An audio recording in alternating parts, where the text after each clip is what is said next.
single time I get brought in to diagnose a SaaS business that maybe doesn't have the right growth, or they need to actually get growth going and get their revenues flowing, the first question I ask is, what is your ideal customer profile? Now, before you roll your eyes, before you say, yes, I got it, ideal customer profile, I got it, I'm gonna give you the 3 ways you can use an ideal customer profile to actually drive growth for your SaaS business. 3 actual stories that I'll share with you in my SaaS journey in this video. Intro.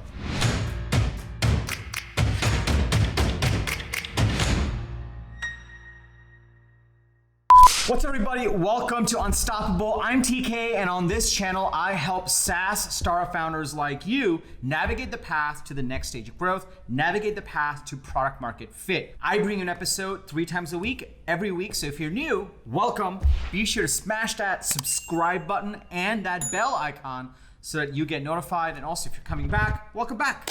Really great to have you here. If you're looking to drive growth for your SaaS business, one of the things that you've probably heard a million times is you gotta have your ideal customer profile. In other circles, in other marketing circles, they call it the Dream 100 even. So all of this might be familiar, and you might be thinking, yeah, I got it, and maybe you checked off the box on it. One of the most misunderstood things about the ideal customer profile strategy or tool, whatever you wanna call it, is that it can be used at different stages of the SaaS business in different ways. In fact, I've used them in 3 wildly different ways that I'm gonna walk you through. One of these ways is gonna actually help you use the ICP in a whole new way for your SaaS business to actually accelerate growth. So if you're excited to dig in, go ahead and smash that like button and let's dig right in. Okay, so the first way you can actually use the ideal customer profile tool is not to look at it as your ideal customer profile, this super large TAM that you need to go after, not in that big, heavy way, but to think about it in terms of your initial customer profile. Your initial customer profile is a very small group of people for whom the problem you're solving is super urgent. They actually have budget to solve the problem. They're not broke, and they're early adopters. That's your initial customer profile. A lot of times I'll work with SaaS founders, and I've made the same mistake. When I was starting ToutApp, I'm like, oh, we gotta go after a really large TAM. We gotta make sure we apply this technology that we have to as many groups of people as possible. And we were like, let's go after PR people and HR people and sales people and biz dev people. I kept going crazy. And that was my ideal customer profile, right? It was like people that were outward facing and had a lot of emails to send. But we then honed in on an initial customer profile. An initial customer profile were people where they really needed to send a lot of emails and it was an urgent problem for them. They actually had money to spend, they had budget, and they were willing to be early adopters. And that ended up being salespeople for us. And not only salespeople, it was inside salespeople, and not just inside salespeople, it was SDRs. We niched down heavily and created this initial customer profile. And I was screaming and yelling on the way to doing it. My mentors helped me get there. My coaches helped me get there. But once I did, it was super uncomfortable, but it was actually the thing that unlocked our growth. Everything became easier. And so if you think you've done an ideal customer profile, I would challenge you to actually think about your initial customer profile instead and niche down even more. 3 things, remember, it's people with the urgent problem that have budget and are early adopters, because that's what's going to work well for you in the early days. The second way you can use an ICP, but by the way, we used that for ToutApp in the early days. It was amazing. And then it allowed us the right to go after other verticals, like truly inside salespeople or customer success people and biz dev people. The second way to think about your ideal customer profile and actually to apply the ideal customer tool is around market segmentation. So I'll share this story with you to kind of explain what the second one is. We were building out ToutApp. We had done our initial customer profile. We raised $1 million, we got to $1 million ARR. And we got to $1 million ARR and we said, okay, let's go raise our Series A. We raised a $3.3 million Series A, which seems super small in today's terms. We raised that Series A and then we did 300% growth that year. We did 300% growth that year and then we raised our Series B. It was backed by Andreessen Horowitz. Our Series A was by Jackson Square Ventures, and we raised 15 million. We raised 15 million, and then we loaded up on salespeople, we loaded up on management, we loaded up on the company, and a year and a half later, the space got so crowded, so complicated, we weren't able to raise a Series C. We were stuck, and we almost died. It was the worst thing ever. It was the worst year of my life. We had a board member leave. The SaaS comparables in the public markets took a nosedive. Our valuation to what we could raise, our growth rates weren't matching up. And I thought I would have to shut down the company. And we went back to the drawing board. We went through a really tough period where we said, no, I will not let this die. I will turn this around. And we went into the data and we actually looked and redefined our ideal customer profile based on the data. And what we did was we looked at where do we make the most money? Where were our customers most successful? What can we actually do to continue to drive growth with a smaller team, because we had to cut back our expenses because we weren't able to raise right away. Long story short, we ended up turning the company around. We ended up having 2 of our biggest quarters in company history, and then we ended up exiting the company. And while we were exiting, there were VCs coming in saying, hey, we want to invest now, even though we didn't want to invest before. And I was like, I'm done. Like, we're exiting. This is over. How do we do that? We actually applied the ideal customer profile exercise, except what we did was we looked at the market segments. What turned out was, in order to scale ToutApp so fast with the 15 million I raised, we actually spun up multiple growth engines. And that's a lesson I learned the hard way. You need to have one growth engine. You need to coalesce on one growth engine.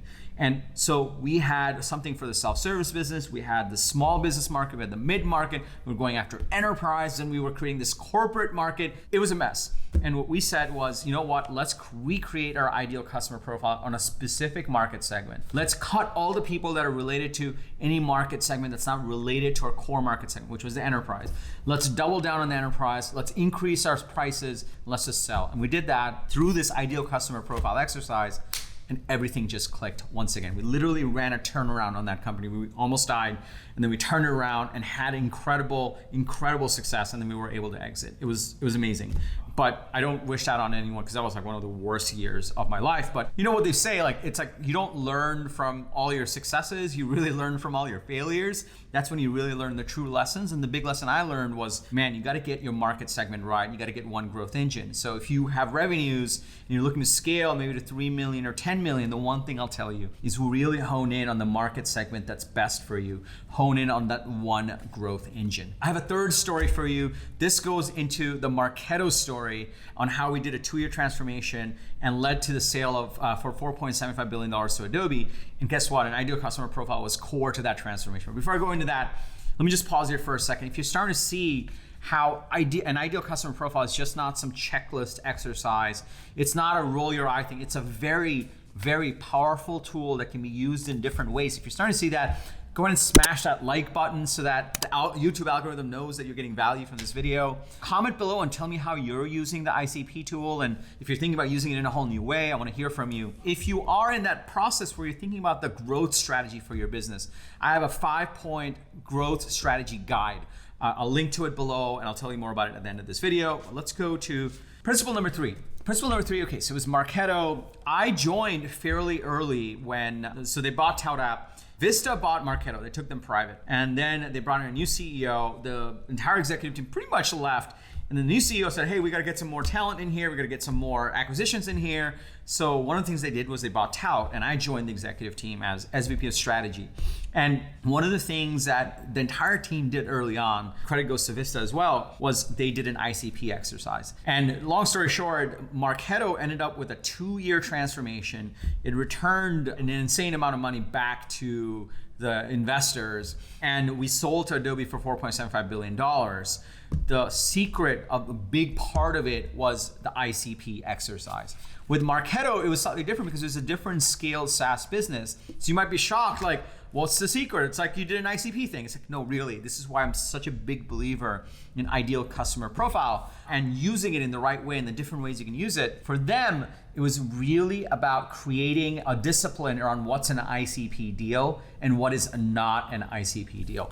For Marketo, given the platform, we could sell to a lot of different market segments, a lot of different kind of customers. But the truth of it was there were certain kind of customers, there were certain type of customers that ended up having a much higher deal size, that we ended up winning a lot more often.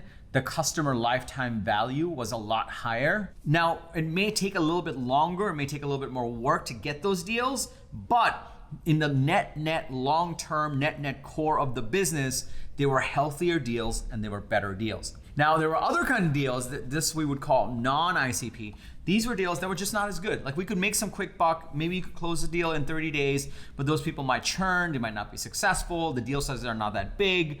So there would clearly be non-ICP deals and ICP deals. The problem is when you're at that scale, hundreds of millions of dollars in ARR and so many salespeople in a global team, it's hard to hold people honest to actually following this ICP rule. And so we did this one thing where we actually created what is an ICP deal and a non-ICP deal. Every deal would get rated as this is an ICP deal or non-ICP deal. And we would comp the rep appropriately. So we actually implemented it right down to the compensation plan so that more reps would be doing ICP deals, which was net. They were incentivized to do them because that was net better for the business, which was incredibly powerful. So to recap, now you know how powerful ideal customer profile really is. So for starters, the first principle, think about your initial customer profile. The riches are in the niches. The second, think about using ICP to drive market segmentation, coalesce into that one growth engine. And number three, think about how to implement your ICP if you're at scale in terms of what's an ICP deal and a non-ICP deal so that reps don't waste time on bad deals. Now you know how powerful ICP is. There's 3 videos I want to tell you about that you can check out after this. The first video is about how to actually build an ideal customer profile. I'll link to that below. It's this video right here. The second video is about how to think more about market segmentation. I've got a video on that. You can check that out over here. Link to it below as well. The third video is how to actually mobilize your ideal customer profile in something like this, all the way down to your compensation plans. You can check that out over here, this video. I'll link to it below as well. So those are 3 additional videos that I've done around ICP that's super powerful and you'll get a lot of value from, you can check out. Also, if you're looking to actually grow your SaaS business and you want to incorporate an ICP, if you really want a differentiated sales and marketing strategy, then I invite you to come join my SaaS go-to-market coaching program. My SaaS go-to-market coaching program, you work directly with me. It's a coaching program where we actually help you do 3 things. Number 1, we help you really hone in on your ideal customer profile. Number 2, we really hone in on your manifesto, which is your strategic narrative. And number 3, we help you run a Broadway show that in a differentiated way actually drives growth and drives demand for your SaaS business. So thank you for watching this video. Oh, one last thing. I also have my 5-point SaaS startup strategy guide. So I'll link to that below along with the GTM program. All these links will be down below. I want to give you as much resources as possible to learn more about what you need to do to actually drive growth. And when you're ready to actually implement these strategies, follow the link below or just go to tkkader.com/GTM for my go-to-market program where you'll work with me in terms of, through my coaching program to actually help drive growth for your SaaS business. I hope you got value from this video. If you did get value, please go ahead and smash that like button. It means the world to me.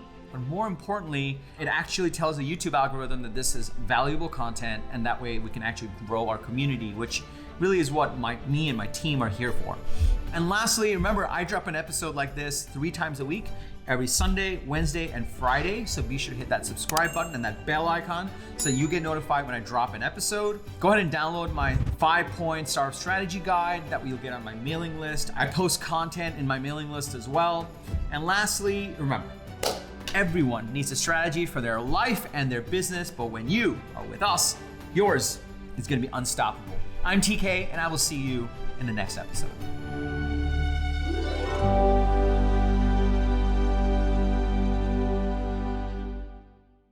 So the first thing, oh, my phone's going off. Let me turn this off. Sorry.